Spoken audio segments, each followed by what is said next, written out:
আসসালামু আলাইকুম ওয়া রাহমাতুল্লাহি ওয়া বারাকাতুহু। আজকের বিষয় কুরবানি। আমরা বাংলাদেশে যা পৃথিবীতে যে আমরা পশু কুরবানি দিয়ে থাকি, কেউ এককভাবে দিয়ে থাকে, কেউ ভাগে দিয়ে থাকে, সেটা 3 ভাগ, 5 ভাগ, 7 ভাগ। কিন্তু কথা হইলো যে আমি যে 7 ভাগ আমার যে ভাগ আরেকজনের লগে থাকবে, তারপর সেটা হালাল কিনা এটা আপনারা যাচাই করবেন।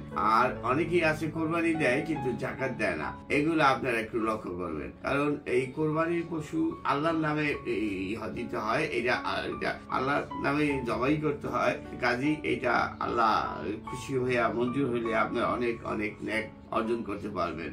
যেমন রোজা রাখলে রোজার ফজিলত আল্লাহ নিজ হাতে দেয়, এবং কোরবানির সওয়াব ফজিলত আল্লাহ দিবেন, এবং আল্লাহর নামে কোরবানি দেওয়া হয়। আপনারা সুস্থ পশু কোরবানি দিবেন, অসুস্থ পশু কোরবানি দিবেন না। আর ভালো থাকুন, সুস্থ থাকুন, সব সময় ভালো ভালো কাজ করুন। থ্যাংক ইউ, ধন্যবাদ।